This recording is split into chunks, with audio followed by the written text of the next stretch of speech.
Good evening. My name is Van Koufoudakis. I'm the Dean of the School of Arts and Sciences. On behalf of IPFW and the School of Arts and Sciences, I would like to welcome you here tonight to the Arts and Sciences Distinguished Lecture Series.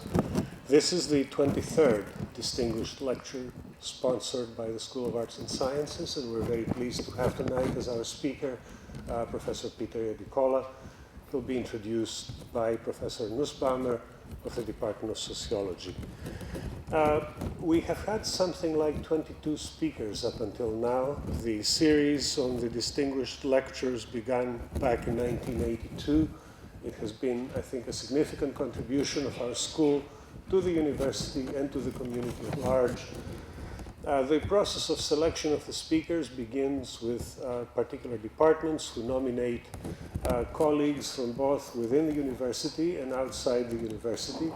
The Arts and Sciences Faculty Affairs Committee does make a recommendation, and we invite the speaker to contribute.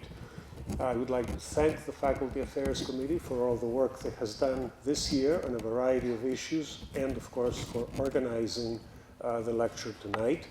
And after the lecture, there will be a discussion period, and after that, there will be refreshments available out in the lounge. I would like to ask then Professor Nussbaumer and our speaker, Professor Iadicola, to come up here.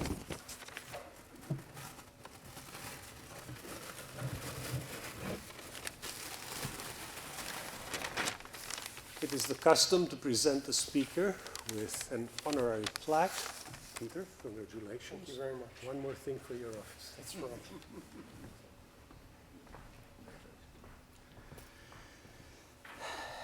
It's my opportunity tonight to introduce Peter Iadicola to you. Peter and I have been colleagues for the last 22 years, beginning with day one when we shared an office together at a time where many faculty shared offices at IPFW.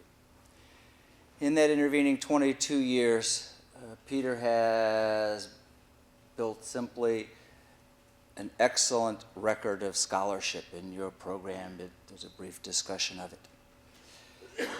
What is most important to that scholarship, in addition to what's in your program, is an understanding of what it takes to do this scholarship. It is, for those of us in sociology, his work is rooted in what we know as critical theory. Critical in the sense that it makes notably fewer assumptions about the nature of social relationships and social processes. It is more questioning and more critical. In pursuing those lines of inquiry, that becomes very unpopular among many groups. It becomes even threatening to many. Therefore, to build the kind of reputation to be the kind of critical theorist that Peter is, takes not only a scholarship grounded enough to be able to fend off any of its criticisms, and at the same time enough courage to speak the understandings that he derives from it. It is not only is he simply one of the best critical sociologists I have ever known, he is also one of the most courageous in his work. It is truly my honor to present to you this evening my colleague and my friend, Peter Iadicola.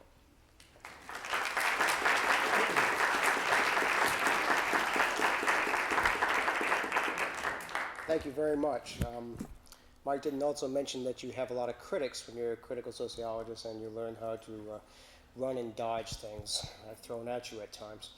Tonight I'm going to give a presentation on my study of violence, and it's based on a book that I wrote with Professor Anson Shoup that's entitled the same, Violence, Inequality, and Human Freedom, the same as the talk tonight.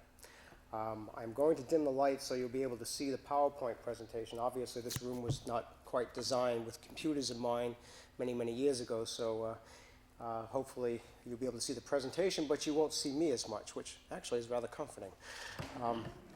So this drawing, by the way, is a a drawing by my daughter Patria Iadicola, and she entitles it Children of War. I'm setting up a scholarship fund beginning collection tonight, by the way, for her art education. Just joking. But the picture is really very apropos because in talking about violence, children are often the victims of violence. So much in our society today we're focusing on children with weapons, children who are dangerous. And we oftentimes forget that more children are victimized by adults, and that children, because of their relatively powerless position in societies around the world, are more likely to be victims than adults. And so she entitles this Children of War, and it's actually interesting because there's a graphic of one of the fighters from the Children of God, God's army in Burma, and there's also from the Congo Republic, as well as children from different countries around the world.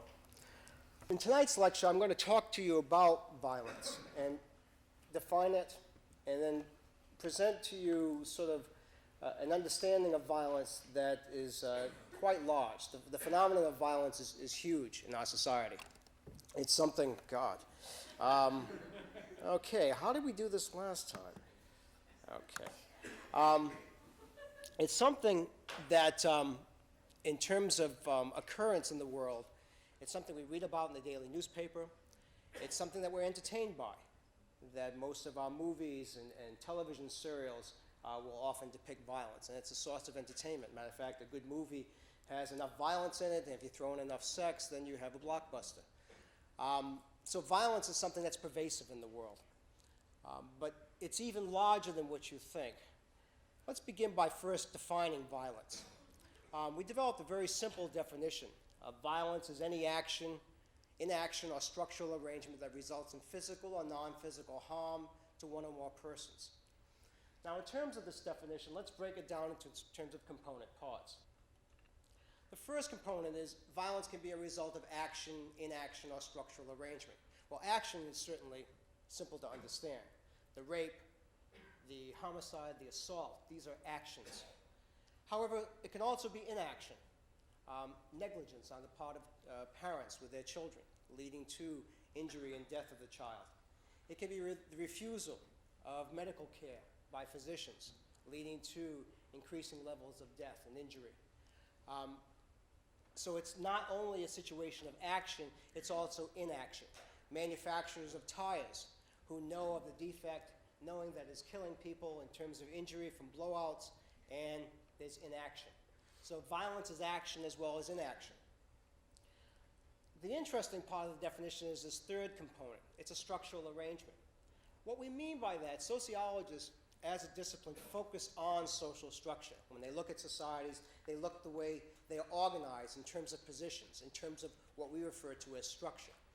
But when we think of the structure of slavery, for example, we can certainly think of violence that occurs as a result of slavery. It's because of that position and people in that position that they live a shorter life, that they're more likely to have disease and illness. And so violence is also a structure. It goes beyond action and inaction. Violence must be willfully or deliberately committed or condoned by an actor or agents of the actor. That's easy to understand. We're not talking about accidents. We're talking about events that are willful, that are deliberately committed. This next component is a little bit different, though. The action can be either intended or unintended. For example, a manufacturer of an automobile that learns soon before production starts, right after the testing is done, that the placement of the gas tank is going to be dangerous, leading to the injury and possibly death of consumers who get in rear-end crashes, does not intend in the sale of the car to kill people. It's not an intended consequence. Okay? It's willful, and it's an action. Violence is violence whether it is justified or unjustified, as defined by either actors or the audience to the action. Much of the violence in the world today is justified violence. Matter of fact, it's oftentimes so justified that we don't even count it any longer as violence. We don't even describe it as violence. Sometimes it's referred to things as collateral damage. unintended consequences or accidents. Or when we talk about the violence of states, governments, committing acts of capital punishment, using police, military. These are defined to be legitimate sources of violence, but that doesn't take it away from the fact that they are violence nevertheless. Violence and its harmful effects occur on both physical and psychological levels. That we know that the violence of rape oftentimes is more psychological than physical. We know that the violence of spouse abuse is sometimes more psychological than physical. We know that the violence of child abuse is often more psychological than physical.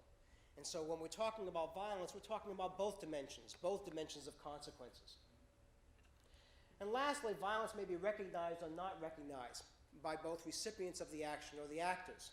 In many societies, what we consider to be an act of nonviolence or an act that's merely an act of social control is violence nevertheless, even though it may not be recognized by either parties.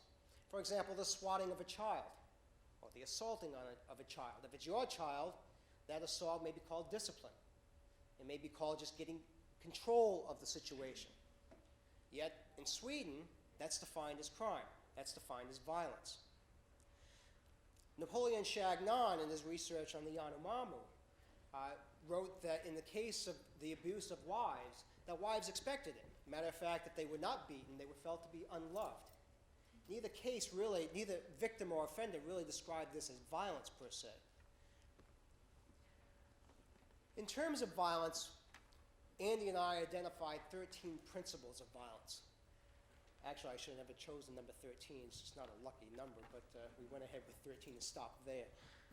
This first principle of violence is somewhat obvious. Violence and the threat of violence are ultimately forms of power.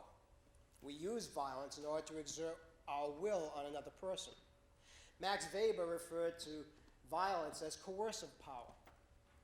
Okay, so violence is first of all power, and it's important to recognize that. Whether it's talking about the violence of relatively powerless people trying to exert the power that they have, that is violence on another, or the power of states to exert control on its citizens or citizens of other countries. Violence takes place within the context of social forms or structures in which we live in. Again, sociologists focus on structure. And so in terms of talking about the phenomenon of violence, sociologists recognize that it operates in the context of structures, positions, roles. That much of the violence that I'm going to talk about this evening occurs in the context of people in positions acting roles in which violence is called for. Violence is a form of power that's instrument for maintaining social structures in the society. States use violence regularly in order to maintain structures. Whether it is South Africa in terms of maintaining a system of apartheid, or whether it is the Taliban in Afghanistan, or whether it is the United States government exerting power over its citizens. Violence also occurs as an act of conscious rebellion, or as an instrument or expressive response to social structures. And so, for example, violence in this case can be the revolutionary or the terrorist who's striking out at structures in the society or in a world system. Or violence can be expressive, an act of anger, an act of striking out at others who are powerless in adaptation to the position and consequences of the positions that they're in. Violence is more likely to occur in the context of hierarchical social structures or forms. Now, the reason for this is that, first of all hierarchical forms, such as systems of stratification, are based on some relationship of exploitation, where those who are in the dominant position receive more than those who are in the dominated position. An exploitative relationship, by definition, creates differential benefits and commitments of the actors involved. And because of this differential commitment and benefits, violence is needed, coercion is needed to maintain it. Whether it is the beginning of class systems in which head taxes were put on African natives in order to coerce them to work, or whether it's in the case of missionaries in California coercing the indigenous population to be part of the mission and to work for them. Violence is a very important mechanism to maintain those structures. A corollary to this third principle is the more hierarchical structures exist within a society, the more intricate the hierarchical structures, the more violence will exist in that society as a means of preserving them, adapting, or rebelling against them. I think of the country of India, in which there are 5,000 castes. Overlaying that caste system is elaborate class systems that are tied to different modes of production. And you have ethnic relations, religious positions, gender positions, all systems of hierarchy, making that society incredibly intricate and complex, and also rather violent. Violence as a form of power is learned. We all know the curriculum of violence. We see it every night. We see it every night on the TV news. When we have violence of our leaders, violence of our military, violence of our police, maintaining order, solving a problem. Then we go to the movie theater and we see the same show, but it's fictional. And our heroes are grander, and our villains are worse. And the violence is even more extreme, in which you'll see thousands of people killed in a month's period of time on television, in the movies. And usually it's the state, the government, that's committing the act of violence, or those in the service of them in order to maintain order. And so the curriculum of violence is pervasive in our society. It's also in sports. Whether it is football or hockey, the lesson of violence is very important.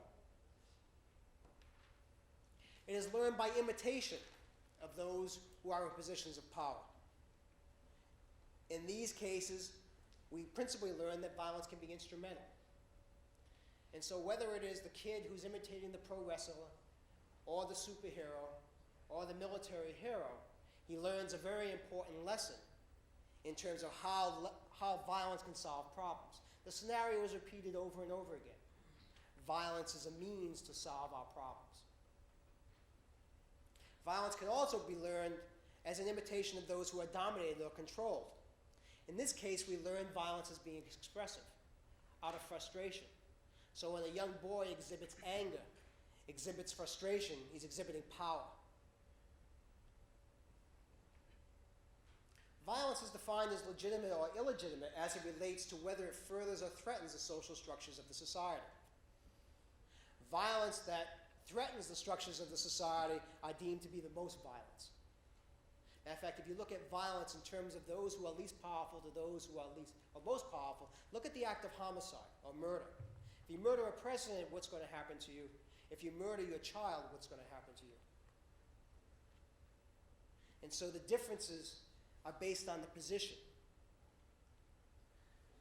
In terms of the terrorist, who is the terrorist?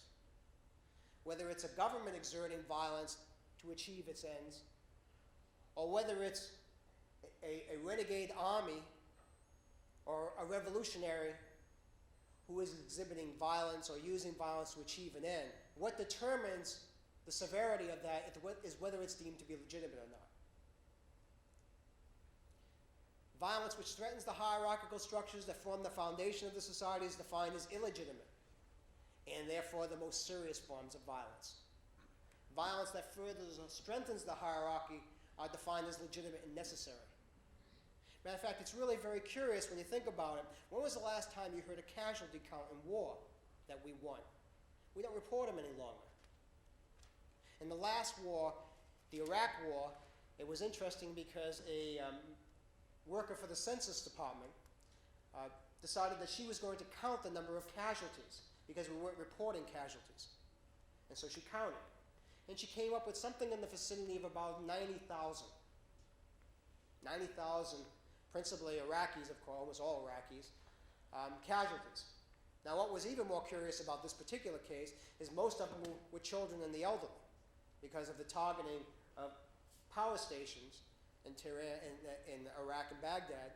It was serving to destroy the pumping system and creating problems of dysentery and other diseases. But that was referred to as collateral damage.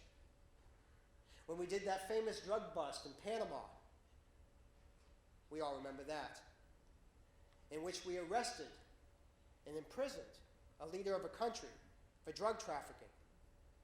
What they didn't discuss was that the collateral damage in that exercise was 5,000 people approximately. That wasn't discussed, that wasn't presented. A corollary to this last principle is that those who are more powerful in the society have a greater ability to commit violence, and the violence is more likely to be defined as legitimate and non-problematic.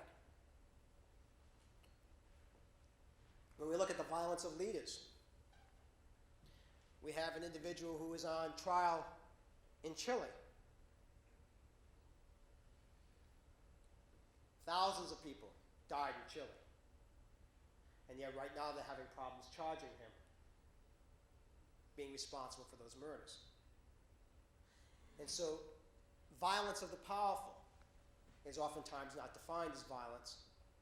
They're operating in positions which the role is defined as calling upon them to commit violence, and so it's excusable. Violence takes place in the context of levels. In some respects, this was probably one of the more important contributions of this particular book, at least I think so. By the way, the book is moving into the collector's item stage. It's now out of print, and we are in negotiation with another printer, but who knows, you may wish to rush out and go to Borders and pick up that last copy, because eBay may have it out as one of the collector's items in months to come. But in terms of contributions, violence takes place in terms of context, okay? Interpersonal context, an institutional context, and a structural context. The interpersonal context is the one we're most familiar with, interpersonal violence. It occurs between people acting outside of the roles prescribed within social institutions. I'll give you some more examples of this, but it's the stranger homicide, the stranger rape. It's the mugging on the street. Institutional violence is different, however. Here we're talking about violence that occurs by the action of societal institutions and their agents. And so here we're talking about an individual who's in a position within an organization in which he or she is called on to act violently. He or she is called on to take action that harms another. The third level or context is a structural level. And here we're talking about it occurs in the context of establishing, maintaining, and extending or reducing the hierarchical ordering of categories of people within and between societies. Now let me give you some examples of these. In terms of interpersonal violence, the assault between strangers at a bar. There was a young man in early 1992 who was at a bar with his friends. It was a bachelor's party in Detroit, in the 8 Mile area. And a bar fight broke out. And at the end of the fight, he was found dead on the ground, had been stomped to death. That's interpersonal violence. A gang fight between rival gangs. The city of Chicago last year noted that in terms of one particular housing project, there were 30 homicides that year, and 80% of them were related to gang violence. A date rape. In Los Angeles, surveys of high school males asking whether they had forced themselves sexually on a date ever. 80% of them reported that they had. A date rape. 6 months ago, 2 people, young men from Arkansas, were convicted of selling the drug used to knock out someone, to rape them, over the internet. This is interpersonal violence. A lover's quarrel that leads to assault or homicide. This is the familiar story that you read in your newspapers. This is probably one of the most common forms of homicide. People who love each other at one time end up killing each other. Now, institutional violence is somewhat different and probably a little bit more foreign to you, if you will. Economic violence. Economic violence is one of the largest areas of violence. Here we're talking about product violence. Firestone Tire and Rubber Company, you know them. You heard about them recently. 175 people died because they bought the wrong tire. Firestone Tire and Rubber knew of the defect years ago. Matter of fact, in several countries, they had pulled the product because of complaints of deaths and injuries. But Firestone Tire and Rubber Company, this wasn't the first time. For those who are old enough, probably remember the Firestone 500s. The report from the National Highway Traffic Safety Commission in the mid-1970s was that the tire had a problem of belt separation at high speeds. What that translated to be was, along the highway, driving at a high speed, you'll get a blowout. Okay? People died then as well. Firestone Tire and Rubber Company is not alone. Unfortunately, the list of manufacturers, producers who have produced products from which they know that leads to death and injury of consumers withhold that information is quite extensive. Some of you know, of course, the case of tobacco. By 1900, British researchers knew of the link between tar and cigarettes and cancer. In the 1930s, research in the United States had confirmed the link. Reader's Digest ran their story in the 1940s, citing the medical profession's concern about smoking. Chesterfield brand decided to run an ad campaign in which they promoted Chesterfield cigarettes as improving digestion. Camels were advertised as the brand that most doctors use, smoke. And now you know the rest of the history. The story, though, that was played here over the last 100 years is now played in China, Eastern Europe, Africa, in which the marketing strategy is to essentially sell the brand, the Western brand, as part of the Western way of life. So to be American, you smoke Marlboros.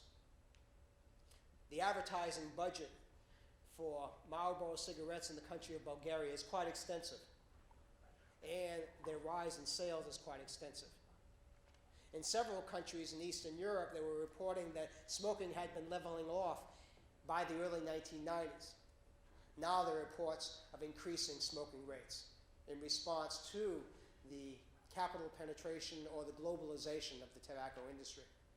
So at the same time, we're cutting back on this particular product, trying to withhold and control the use and distribution of this product. They're expanding quite rapidly overseas. Pharmaceutical companies that know that the product that they make causes death and injury. The list goes on and on. Automobiles, I've mentioned the Ford Pinto indirectly.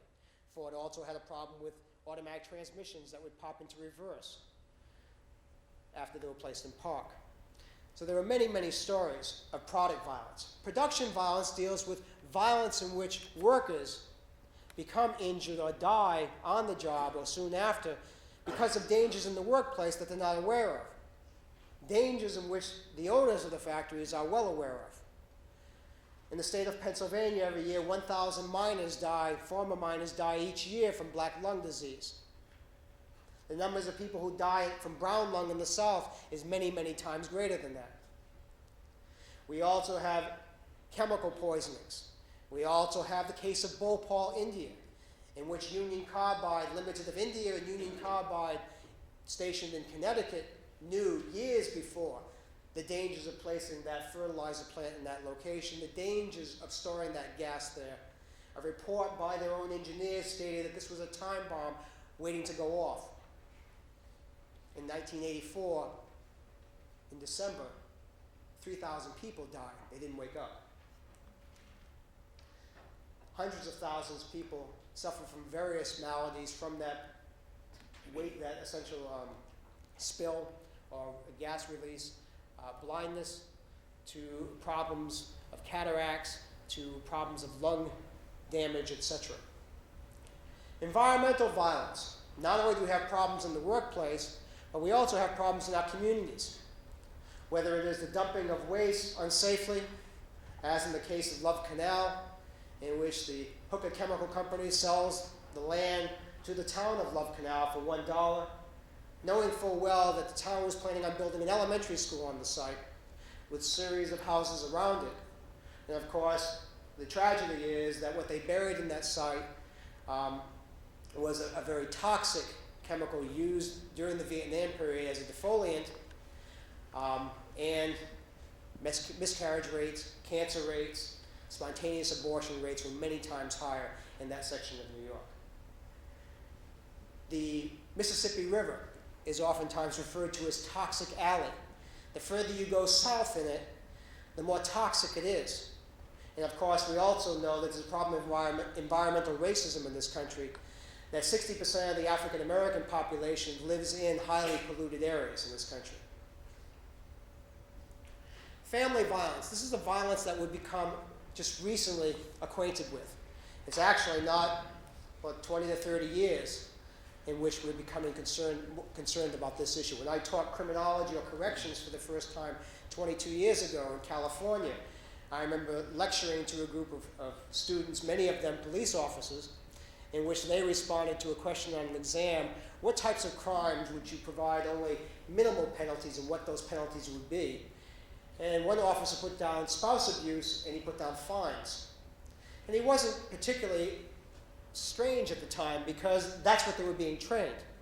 That in the case of a spouse abuse situation, you entered the scene, you broke up the parties, you basically tried to achieve peace, and then you would leave the scene. You wouldn't enforce the law. It wouldn't be defined as assault. Child abuse. We discovered child abuse, of course, after the mistreatment of animals. When we established shelters to protect animals and laws to protect animals, soon after that we decided that maybe we should have laws to protect children.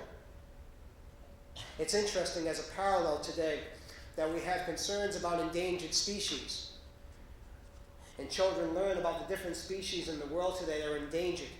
But what we don't learn about is endangered people. And we know that in the Amazon there are tribes of people who are being eliminated because of pollution, because of encroachment of white settlers onto their land, because of military actions in order to drive them out of areas. And so in some respects we should have endangered people cards as well, and endangered people posters to show which tribes and which groups of people are no longer going to exist because of our actions. Religious violence. Here's an area that's quite curious, because of course you would think in the area of religion it would be the antithesis to violence. Yet as we know from reading the newspapers on a daily basis, that the problem of violence connected to religion is quite pervasive. Whether it is in India, whether it is in the Middle East, whether it is in Africa, we have groups of people who are killing each other because of their religious affiliation. We have groups of people who are killing themselves because of their religious affiliation. It's not so long ago that we read in the newspapers about a group of people who committed suicide in the hope that they would be beamed up to outer space. They were dressed in their black pants, black outfits, and wearing their Nike sneakers as they were found in their beds, all dead.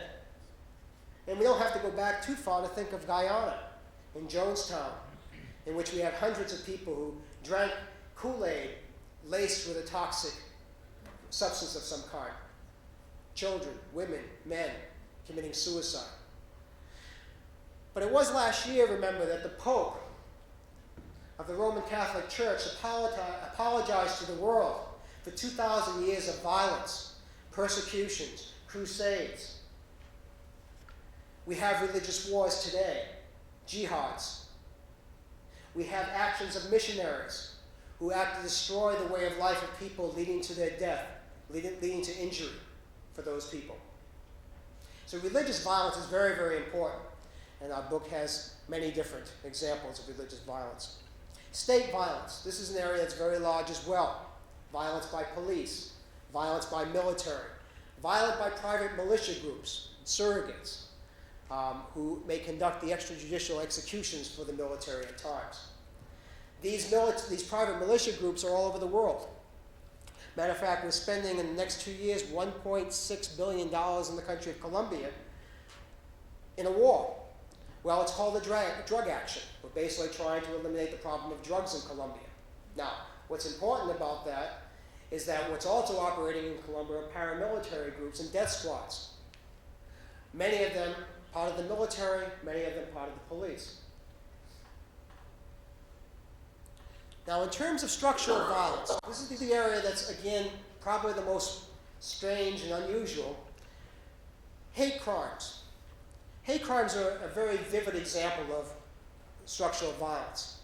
We're talking about people who are being killed not because who they are in terms of people, as individuals, not because of their personality, not even because of their actions, but because of the positions that they occupy. Whether it's that man in Jasper, Texas, who was assaulted and then chained to the back of a pickup truck and then dragged until his body parts fell off. The hangings. Or was it that boy in Wyoming who was killed because he was gay? These are people who die because of positions. These are people who kill because of the positions of others. Hate crimes. They're to establish, maintain, or extend hierarchical relations. But the other more larger area of structural violence is when you look at the consequences of being born in one system, in one position in the world as opposed to another. Because in a society, societies are hierarchically structured. Class systems, ethnic systems, gender systems, all arrange people hierarchically. But the world itself is hierarchically structured. That band that goes around your globe, the equator, is the major dividing point. Those countries that are south of that band are those that have been conquered. They are in a dominated position. Those countries north of the band are the conquerors in many cases. That simply puts it, but I think it clearly puts it in many ways. But in terms of that position, there are some very important consequences. For example, if you're born in Afghanistan, you live on the average 33 years less than if you were born in the United States. If you took that child at birth and adopted them, had them adopted to a family in, let's say, Kansas City, Duluth, Minnesota, their life expectancy would climb dramatically. Other countries provide similar examples. But even in your own country, if you're born African American in our own society, you live on the average 7 years less. If you're born African American in this society, you have 2 times chances of not making it through the first year of your life because of infant mortality. As we move from interpersonal, to the interpersonal, to the institutional, to the structural levels, the scope and scale of violence increases dramatically. The interpersonal violence that we see in our papers on a day-to-day basis, the interpersonal violence that we see on our television screens, in the news, and in movies, is just a small piece of the story of violence. That the violence by states, actors within government positions, military, police, the violence by economic actors, the violence by religious actors, the violence in the family positionings, and in terms of other institutions in the society are much larger, and then you have the overlaying violence in terms of the structural violence in the world. Chain of violence. Now, these different levels of violence, the interpersonal, institutional, and structural, are connected. Most violence that occurs in a society is linked to the other contexts or levels of violence. Violence begins at the structural level. What allows us to victimize others is our ability to think less and separate ourselves from others we victimize. We define them as less.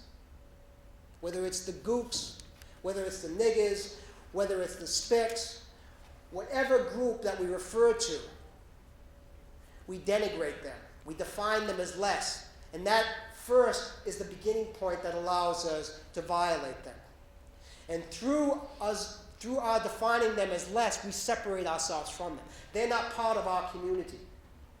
They're from outside.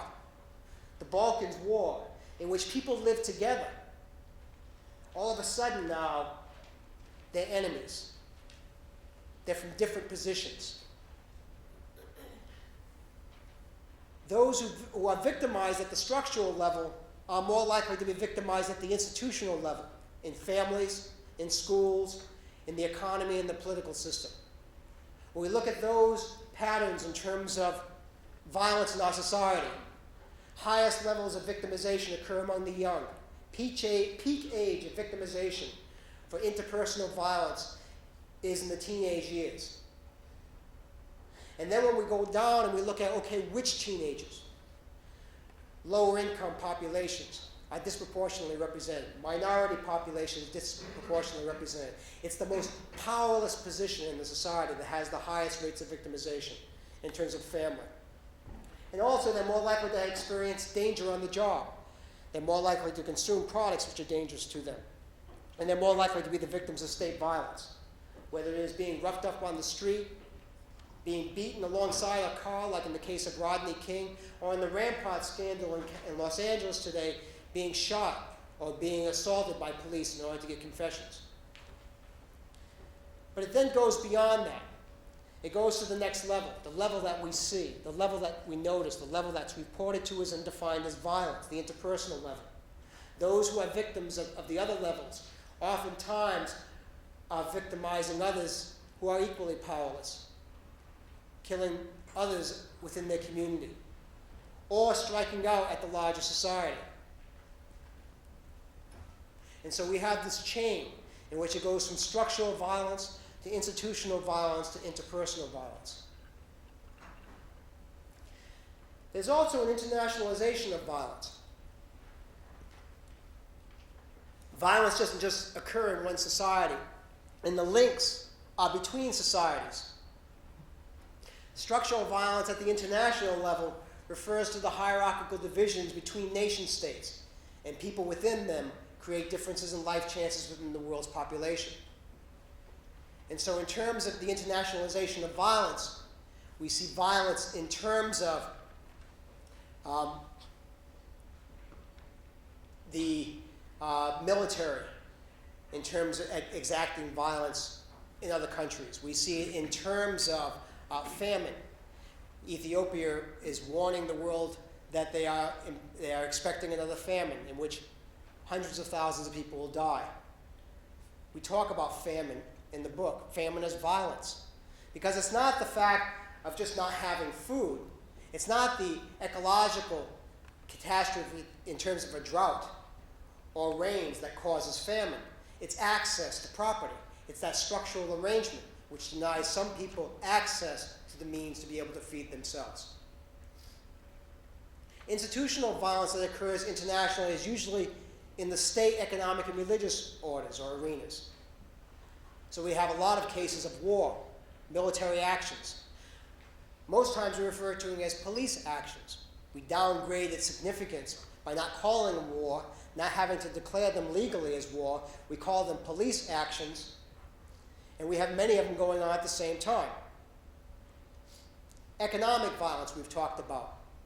Do you know that in this country today, if there's a company that discovers a product to be unsafe, let's say baby pacifiers, and they find that these baby pacifiers have led to choking deaths among infants, and the Consumer Product Safety Commission basically tells the company to pull those products from the shelves, that company will be able to get an export license and sell those same baby pacifiers overseas. Matter of fact, many of our pesticides, DDT, chlordane, heptachlor, that have been banned in this country are sold overseas, are sprayed on peasants in Peru, Paraguay, Guatemala, and also are found in traces amounts on your own foods that are re-imported into this country. That's called product dumping. Interpersonal violence internationally is the most likely of the three types to be defined as violence, and has received the most attention by governments and international press. So violence that occurs, for example, in the case of those German tourists in Florida several years ago who were killed. International press. Or in the case of a military personnel raping and killing a young girl in Japan. International press. So the interpersonal violence receives widespread attention. The structural violence, the institutional violence, is never reported, or is not seen, or sometimes not even called violence. Violence at the international level is defined as legitimate or illegitimate as it relates to whether it furthers or threatens the divisions between societies and the distribution of power that stems from these divisions. This is similar to the previous point regarding how violence is defined as illegitimate or legitimate within a country as to whether it threatens the hierarchical relations in that society. The same type of thing occurs internationally. The terrorist is clearly that individual who commits violence, who threatens the hierarchical structures. The government, when it commits same types of violent acts, may be referred to as committing a police action or a peacekeeping action. The acts may not be any different whatsoever. It's all perspective. The international chain of violence. Not only is there a chain of violence within a country, we also can talk about a chain of violence between countries. Although we see much violence as having principally an intrasocial system causal chain, it's very important to understand the international causal chain. For example, consider the violence in Latin America, how it is related to forces that originate within the United States. Colombia is a good example. The country of Colombia is approximately 1/8 the size of the United States. Yet in terms of the numbers of homicides that occur in the country of Colombia, it's approximately the same. What that means is the country of Colombia has a homicide rate that's 8 times. 6 children in the city of Bogota, on the average, are killed each day. Bogota, Colombia, has the highest rate of child homicides. Again, the problem is that these children, many of them homeless children, begging, in some cases use of drugs, the inexpensive glue that's sniffed on the streets by the children in many of these Latin American countries. In the case of the homicides of the children in Bogota, who they're likely to be killed by are the police. Police who are hired to work off-duty to clear the streets of the children who are interfering with the commerce that goes on in their stores, begging in front of the stores, stealing from them.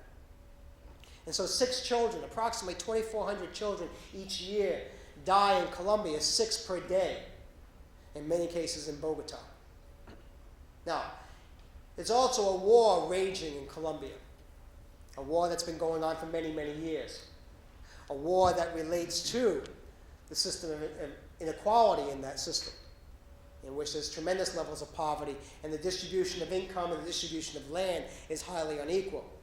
Now, we are very much involved in this war. We've been involved in this war for many years. The United States government, as I mentioned previously, has passed, Clinton administration passed a piece of legislation in which they're granting $1.6 billion to the country of Colombia for the next 2 years to help them eradicate drugs in Colombia. Now, most of that money is going for weapons, tanks, well, mostly helicopters, and armaments of one kind.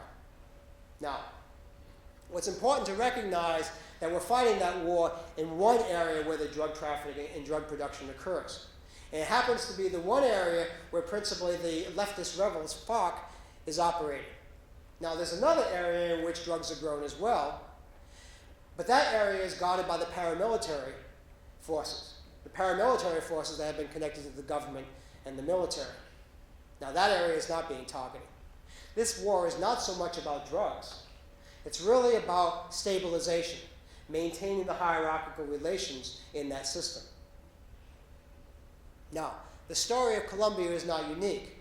We can talk about Nicaragua, we can talk about El Salvador, we can talk about Guatemala, we can talk about Chile, we can talk about all those countries that fall under the Monroe Doctrine, in which we define as part of our hemisphere of interest in the world in the early 1800s. Violence and freedom. The book is entitled Violence, Inequality, and Human Freedom, because we basically saw these 3 elements very highly connected.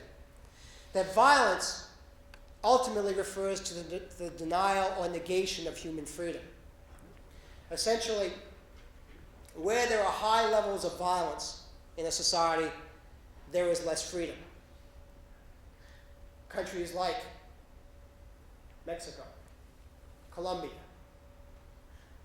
East Timor, areas in the Balkans.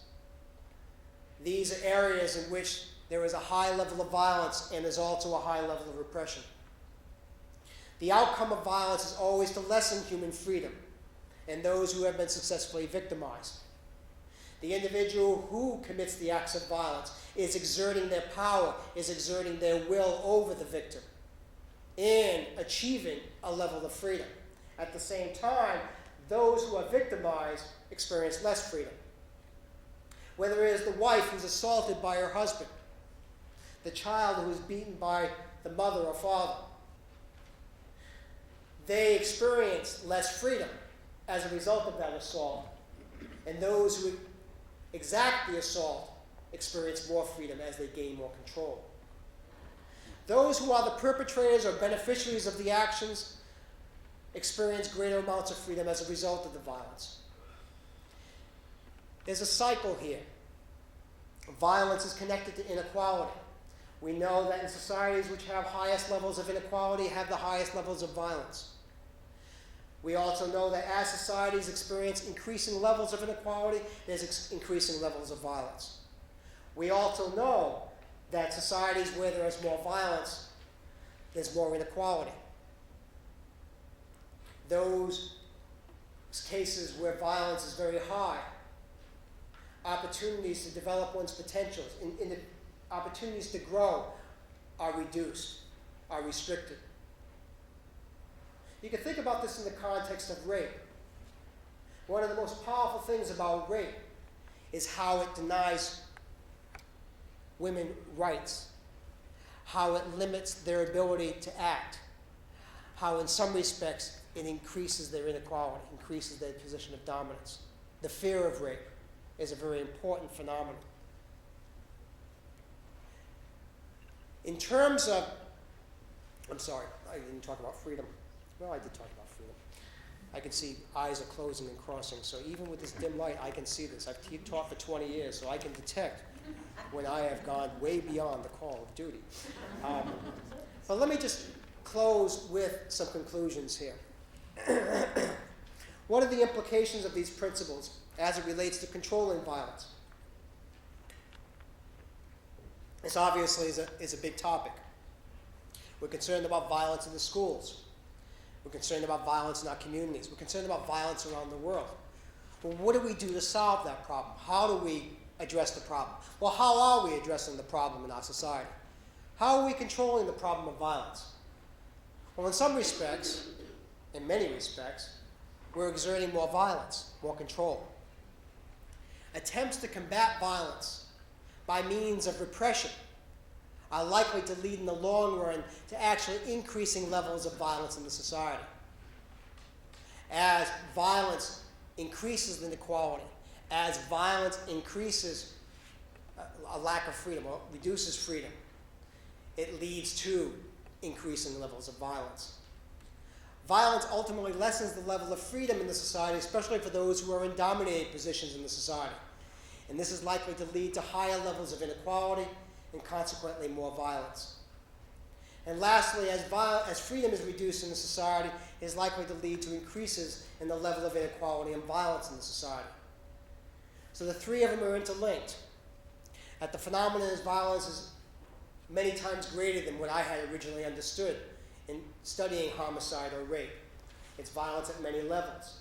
And the way to combat it is not the way that we do in our society or in the world, by increasing levels of repression, reducing levels of freedom, and increasing levels of inequality, but doing just the opposite. Giving people more opportunities and providing them with more ability to live their life in a society. Thank you very much. Do you have any questions?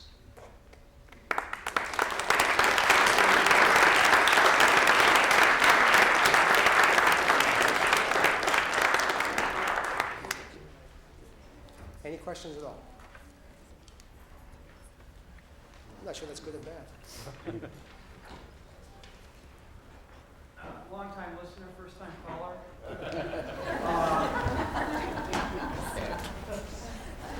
How have you thought about, in terms of these strategies, how you attack the media, the overwhelming dominance of the media, to get this analysis, to change the frame of the analysis, because the power of the media and cultural control is so much there. Okay, it's one thing, curriculum about what we learn about violence and what we learn about what types of violence exist is filtered through the media. And unfortunately, on the one hand, there's a vested interest in not reporting. I mean, when you look at the phenomenon of economic violence, for example, the advertisers, the source of revenue for media, are in many cases companies that essentially are committing acts of violence. And so if you ran a series of exposés on corporate violence, for example, if you ran a series of exposés on military violence, that would, in some respects, really create a problem in terms of potential revenue sources. It also creates a problem in terms of the linkage between the government and media. Although we operate in a so-called free press, free media system, there are important linkages between government and media and important controls as well. So there's a real problem in the sense that the curriculum of violence is such that it teaches us to see the interpersonal violence. It teaches us to see the trees, but not to see the forest. Not to see the much larger types of violence that operate, that you are more likely to be victimized by. Any other questions? Do you have any thoughts about why the United States seems to be so much more violent than other places? There's other capitalist countries in Europe that don't seem to have anywhere near the violence we do. Well, it's interesting because in some respects it's related to the weapons, availability of weapons. And when you think about it, the United States today has approximately 60% of the global market in terms of the weapons systems. There's no other country that comes close. No single country, and we have approximately 60% of the market. And so we are the major arms merchant. And so there's no wonder that when we look at the issue of gun control in our own country, when we have such tremendous amount of subsidies going to weapons manufacturers to sell weapons systems and weapons around the world, it's no wonder that weapons are very available here as well. So the phenomenon of weapons is very important. There's also the problem in terms of, again, the hierarchical systems that exist in the society. The class structure in the society is quite unequal. When you look at the wealthiest 0.5% of the population, for example, having, in the area of 35% of the wealth. The wealthiest 10% of households having 72% of the wealth. When you look at that disparity in terms of income, and then you overlay the ethnic stratification system and the gender stratification system, there's a good deal of violence occurring in rebellion to those structures, as adaptation to those structures, as well as to maintain and reinforce those structures in the society. Where you find less violence in many countries, you find lower levels of inequality. Scandinavian countries, for example. Japan, for example, where you have more of the ethnic homogeneity, and so you don't have that ethnic dimension there as much, although you still do, but certainly not as much as you would have in the United States. So I think the intricacies of the stratification system is a very important factor. The availability of weapons is a very important as well. And there's also a thesis regarding a culture of violence, that we very much learn the importance of violence in terms of as a way of solving problems. And we learn it in our day-to-day life, and we also learn it in the context of our own history, in terms of we are a people who have conquered. And those who we have conquered essentially are the minorities and are in the dominated positions. They fill our jails. They're the ones who are more likely in shelters or on reservations. And so you have that whole history that's also part of it that adds to it. Any other questions? Okay, thank you very much.